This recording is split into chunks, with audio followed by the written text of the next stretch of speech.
This is 2016's most notable animated features. However, when I say notable, I am including both the best and worst that came out in that year. That way I get to rant positively and negatively. A few films missing from this list include the universally praised Life as a Courgette, a beautifully animated film about orphaned children from different backgrounds coming together and forming friendships. This was due to me not being able to obtain a decent copy to view in time, but I thought it worth mentioning. The Red Turtle. Again, a film receiving extremely positive buzz and acclaim from critics. However, unless said turtles featured in this film are named after Renaissance artists and are also proficient in the use of ninja weapons, then I don't give a shit. Fu Panda 3 is also absent for the same reasons. And with those out of the way, let's get this top 10 started. The Secret Life of Pets. Brought to us by Illumination Entertainment, the company responsible for Despicable Me and the subsequent cancerous scourge on our Facebook pages that is all those Minions memes. It made $875.1 million, and it really isn't that good. It's basically Toy Story, but instead of the magical idea of toys coming to life when we are not watching, we instead see what our pets do when we leave them to go about our day. The story focuses on Woody, the cowboy, a dog who has a good life being the centre of his owner's world, until she introduces Buzz Lightyear, a second dog with a very different personality, into the household. Because you know, that will definitely fill that man-sized void in her life. Tensions rise between the two until their rivalry leads to them getting lost, and as you can guess, learn to put aside those differences and work together in order to get home. Not before engaging in wacky hijinks with even wackier characters along the way. The story and animation are uninspired, with nothing that we haven't really seen before, and the film is just kinda boring. There's a moment where a cute rabbit voiced by Kevin Hart involuntarily poos, and the cat immediately starts playing with it. That's the only time I laughed. I'm giving it 2 Megaminds. Sausage Party. I was very excited about this one. Made as a parody of Pixar films, I loved the premise and I'm a big fan of all the talent involved. We followed Frank, a sausage with a Seth Rogen type personality, voiced by Seth Rogen, as he discovers that everything he thought he knew about life is wrong, and that all that awaits him and those he loves is a violent death at the hands of those they worship as gods, throwing him into an existential crisis on the meaning of his existence, as well as an increasing desperation to save the love of his life, Brenda Bunsen, who is a bun, voiced by Kirsten Wick. What starts off as a smart idea quickly loses focus and becomes a tedious run of jokes based on racial stereotypes, with such inspired casting decisions as Salma Hayek as a lesbian taco, James Franco voices a stoner, and Michael Cera plays a young, awkward person. There is also a talking douche that murders people. I really thought this would be the funniest movie of the year, but it just isn't, which is a shame. The film is ultimately self-indulgent and gross out to the point of unpleasant, failing to find the right balance with its tone, instead regularly patting itself on the back with all the clever characters and cameos it thinks it's including. 2 Megaminds. Storks.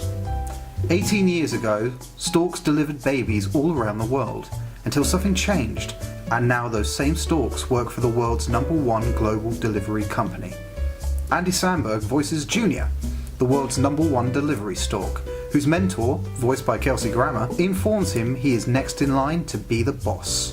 All this is threatened when Tulip, an unclaimed child of 18 years who has lived in the warehouse as a social pariah, accidentally creates another baby, after reading a little boy's request for a brother, thinking this will fill the void left by his always busy parents. Junior must deliver this baby with Tulip before anyone finds out. I adore quirky humour, and this film has it in spades. Story-wise, it's uneven. Visually though, the film is very rich, with some great character designs. Its real strength comes with its jokes, and when they land, in particular with the physical comedy, it shines. A bit more focus on the story structure would have helped to elevate the material, but its final act is solid and actually has a surprising emotional punch, which justifies the entire premise.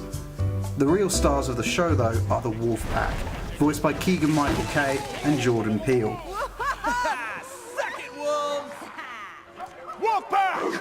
Form of Wolf Bridge! What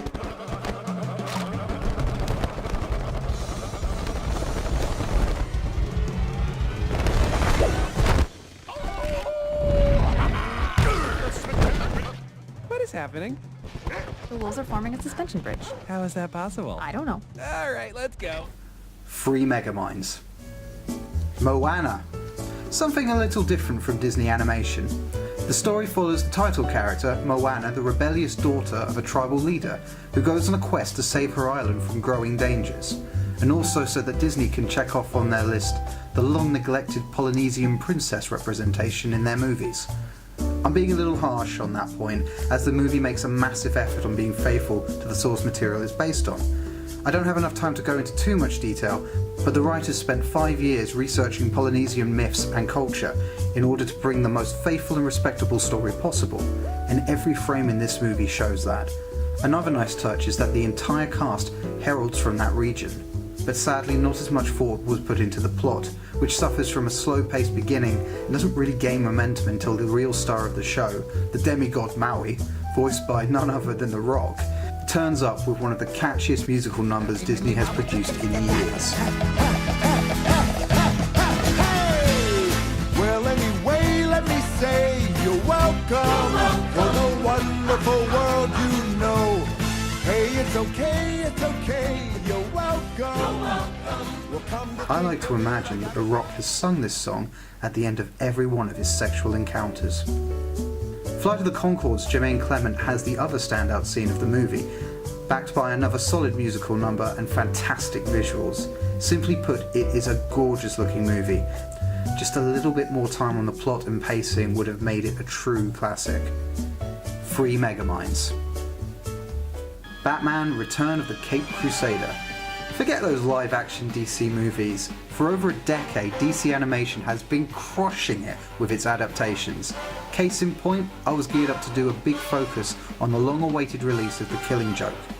But this little gem caught me totally by surprise, and it would have been a crime not to have acknowledged what a fantastic achievement this movie is. The Lego Batman movie is likely to steal a lot of this film's thunder, but that in no way takes away from the fact that this is a solid movie. Made with a surprising amount of love for the style of the live-action 60s television show, this is a continuation of that continuity, with nods to some of the most obscure references from both the show and from all over Batman's history in various media. This movie takes full advantage of its increased scope due to being set in an animated world, yet still manages to keep the heart and soul of what made the original so beloved. Adam West, Burt Ward and Julie Newmar, still to this day the best Catwoman, thoroughly enjoy themselves as they reprise their original roles, matched by a decent cast and a great score running throughout the film. 4 Megaminds. Angry Birds. With the success of the Lego Movie, other studios have attempted to replicate those results with adaptations of other popular properties, in hopes of getting their own film franchises off the ground. This is the first of 2 movies featured in this list, and it is a turd. I've never played the game, but I could have confidently told you that a smartphone app which involves throwing a cartoon bird at oddly coloured pigs would most likely not contain enough engaging characters or emotional gravitas to stretch over a 90-minute movie. Not seemingly aware of this, the film takes its time, making sure that we know that the main protagonists are indeed angry birds. They even attend anger management groups. That's pretty much the first half of the movie. There really isn't much story until the pigs arrive, which I suppose leads to a subplot involving the main characters going to a retired hero for guidance and training. And I guess it's bright and breezy, and when the actual bird throwing begins, some inventive visuals do break through the mundaneness of the film. But this is just a sad example of studio execs failing to understand what makes a good story over merchandising. I don't even care who was in it voice actor wise.